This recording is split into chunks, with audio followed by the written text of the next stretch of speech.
అఖిలాండకోటి బ్రహ్మాండ నాయకులు బ్రహ్మోత్సవాలకు 7 కుండలు ముస్తాబవుతున్నాయి. సాలకట్ల మహోత్సవాలకు అధికారులు భారీ ఏర్పాట్లు చేస్తున్నారు. ఈ నెల 23న అంకురార్పణ కార్యక్రమంలో ఈ ఉత్సవాలు ప్రారంభం కానున్నాయి. బ్రహ్మోత్సవాలకు లక్షలాదిగా భక్తులు తరలి వస్తారని, అందుకు అనుగుణంగా ఎలాంటి ఇబ్బందులు తలెత్తకుండా అన్ని ఏర్పాట్లు చేస్తున్నామంటున్న టీటీడీ ఈవో అనిల్ కుమార్ తో మా తిరుమల ప్రతినిధి గోపి అందిస్తున్న ఫేస్ టు ఫేస్. ప్రత్యక్షతం తిరుమల శ్రీవారి సాలకట్ల బ్రహ్మోత్సవాలకు తిరుమలగిరిలో ముస్తాబై ఏదైతే ఈ నెల 24వ తేదీ సాయంత్రం మీన లగ్నంలో ధ్వజారోహణంతో పాటు అదేవిధంగా రేపు నెల 2వ తేదీ అక్టోబర్ 2వ తేదీ ధ్వజ ఆరోహణంతో కూడా సాలకట్ల బ్రహ్మోత్సవాలు ముగుస్తాయి.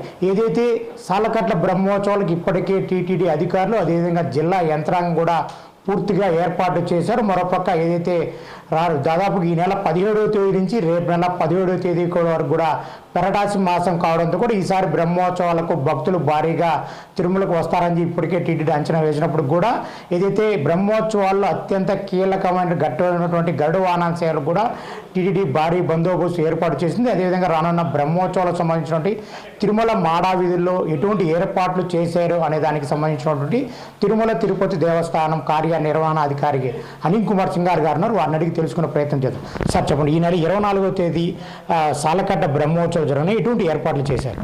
ఓం నమో వెంకటేశాయ.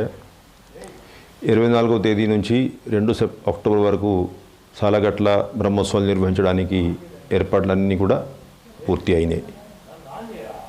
గౌరవనీయులు ముఖ్యమంత్రి వారిలో చేసినటువంటి దిశానిర్దేశం తిరుమల పవిత్రతని కాపాడుకుంటూ సామాన్య భక్తులకి ఎక్కడా కూడా ఇబ్బంది లేకుండా ఈ వాహన సేవా కార్యక్రమం అంతా కూడా నిర్వహించాలనేది ఏదైతే ఆదేశాలు జారీ చేశారో దాని మీద టీటీడీ బోర్డు ఇప్పటికీ ఒక ప్రత్యేకమైన సమావేశం ఏర్పాటు చేసుకొని సమీక్షించుకోవడం జరిగింది. 3 నెలల క్రితమే తిరుమలలో తీసుకోవాల్సినటువంటి ఇంజనీరింగ్ వర్క్స్ ఇవన్నీ కూడా శాంక్షన్ చేశాం. 15 కోట్ల రూపాయల వరకు సివిల్ అండ్ ఎలక్ట్రికల్ వర్క్స్ ఇవన్నీ కూడా శాంక్షన్ చేసి కావాల్సినటువంటి ఏర్పాట్లు ఇవన్నీ కూడా పూర్తి చేసుకున్నాం. అది కాకుండా వస్తున్నటువంటి భక్తుల్లో సామాన్య భక్తులకి ప్రాధాన్యత ఇవ్వాలి, ఆ ఉద్దేశంతో మనం కొన్ని నిర్ణయాలు తీసుకున్నాం.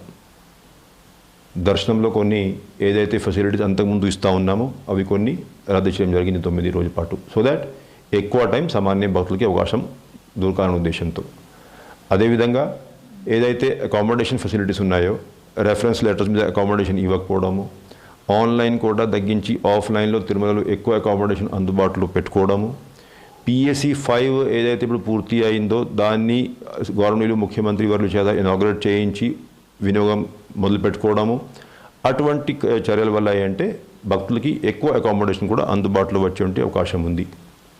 అదేవిధంగా మరీ ముఖ్యంగా సెక్యూరిటీ బందోబస్తు, పకడ్బందీ బందోబస్తు మనం ముందుకు వెళ్తూ ఉన్నాం. ఈ 9 రోజుల పాటు ఇటు ఏమో విజిలెన్స్ స్టాఫ్, అటు ఏమో ఎస్పీ గారి ఆధ్వర్యంలో పోలీస్ సెక్యూరిటీ స్టాఫ్ దాదాపు 6,000 మంది వరకు టోటల్ పనిచేస్తూ ఉంటారు. తిరుమలకు వచ్చిన ప్రతి భక్తునికి సంబంధించిన ఈ 10 రోజుల పాటు బ్రహ్మోత్సవాల్లో లడ్డు ప్రసాదాలు కావచ్చు, ఏదైనా అకామిడేషన్ కాబట్టి భక్తులకు ఓవరాల్గా ఈ సాలకట్ల బ్రహ్మోత్సవాల గురించి టీటీడీ ఈవోగా మీరు ఏ సలహాలు సూచనలు చేస్తారు? సఫిషియంట్ లడ్డు ప్రసాదాలు అందుబాటులో ఉంటాయి. దాదాపు 8 లక్షల లడ్లు నిల్వ మనం ఉంచుకుంటున్నాం ఈ 9 రోజుల పాటు. గత ఎక్స్పీరియన్స్ మనం చూసుకున్నట్లయితే రోజువారీగా దాదాపు 4 లక్షల వరకు యావరేజ్గా లడ్డు సేల్ అయితే ఉంటాయి కాబట్టి ఎక్కడ కూడా లడ్డు కొరత ఉండదని నేను భావిస్తున్నా. అదేవిధంగా అకామిడేషను మనం రెఫరెన్స్ లెటర్స్ ఇవన్నీ రద్దు చేశాము, ఆన్లైన్ కూడా తగ్గించాము కాబట్టి అకామిడేషన్ అందుబాటులో కొంచెం పెంచే ప్రయత్నం చేశాం. అయితే ఎక్కువ మంది భక్తులు ఎవరికి అయితే ఈ టోకన్స్ ఇవన్నీ ఉన్నాయో వారు తన సమయానికి వచ్చినట్లయితే మిగతా వాళ్ళకి ఈ అకామిడేషన్ కూడా ఉపయోగపడేటువంటి పరిస్థితి ఉంది. కాబట్టి భక్తులు అందరూ కూడా టీటీడీ ఇచ్చేటువంటి సలహాలు సూచనలు ఇవన్నీ పాటిస్తూ మనమందరం కలిసికట్టుగా సహకారం ఇవన్నీ కల్పిస్తూ ఉంటే అందరూ కూడా ఎక్కడ కూడా ఇబ్బంది లేకుండా పర్టికులర్లీ సెక్యూరిటీ విజిలెన్స్ స్టాఫ్ అప్పటికేప్పుడు అనౌన్స్మెంట్స్ చేస్తూ ఉంటారు. ఈ 10 రోజుల పాటు తిరుమలలో అన్నప్రసాద్ మాతృతి తరగన అన్నప్రసాద్ భాగంలో మాడా వీధుల్లో 24 గంటలు ఏదైతే ఉదయం రాత్రి ఉంటారో అదేవిధంగా గడుల చివరి 5వ రోజు ఈ మాడా వీధులు వేచిన భక్తులకి వాటర్ అన్నప్రసాద్ ఏ విధంగా సప్లై చేయబోతున్నారు? కావాల్సినటువంటి కెపాసిటీని పెంచుకుంటూ గత సంవత్సరం కూడా మనం కొన్ని ఇనాగరేషన్స్ ఇవన్నీ చేయించి ఎక్కువ ప్రొడక్షన్ కెపాసిటీ అందుబాటులోకి తీసుకువచ్చాం. అదేవిధంగా మాడా స్ట్రీట్స్లో ఉన్నప్పుడు గరుడ సేవ నాడు ప్రత్యేకంగా ఉదయం నుండి సాయంత్రం వరకు డీటెయిల్డ్గా మెన్యూ ఐటమ్స్ ఎప్పుడు ఏది సరఫరా చేసుకోవాలి ఆ మైక్రో ప్లానింగ్ అని చేసుకుంటూ కూర్చున్నటువంటి భక్తులకి ఎక్కడ కూడా ఇబ్బంది లేకుండా ఎక్కడికి వెళ్ళకుండా పిల్లలకి పాలు, భక్తులందరికీ మజ్జిగ, వాటర్ బాటిల్స్ ఇవన్నీ కూడా లక్షలాది సంఖ్యలో మనం ప్రొక్యూర్ చేసుకోవడం జరిగింది. అట్లాగానే 4 మాడా స్ట్రీట్స్ బయట అయితే హోల్డింగ్ ఏరియా ఉందో దాంట్లో కూడా కొన్ని మార్పులు చేయడం జరిగింది. అంటే భక్తులు ఇస్తున్నటువంటి ఫీడ్బ్యాక్ని మేము ఇగ్నోర్ చేయకుండా అది పరిగణనలోకి తీసుకొని ఇంకా మెరుగైన సేవలు అందించే కృషి చేస్తున్నాం. కాబట్టి భక్తులు అందరూ కూడా సహకారం అందించాల్సిందిగా కోరుతున్నాం. Thank you Satyanarayana. ఇది తిరుమల సాలకట్ల బ్రహ్మోత్సవాలకు సంబంధించి దాదాపు 4,000 మంది సిబ్బందితో అదే 8 లక్షల లడ్డూలు నిల్వ ఉంచామని చెప్పి తిరుమల తిరుపతి దేవస్థానం కార్యనిర్వహణ అధికారి అనిల్ కుమార్ సింఘాల్ గారు తెలిపారు. ఏదైతే ఈ నెల 24వ తేదీ నుంచి అక్టోబర్ 2వ తేదీ బ్రహ్మోత్సవాల దిగ్విజయంగా పూర్తి చేస్తామని చెప్పి కార్యనిర్వహణ అధికారి సింఘాల్ గారు తెలిపారు. కెమెరా పర్సన్ పర్వీన్తో గోపి 6 టీవీ తిరుమలలోని.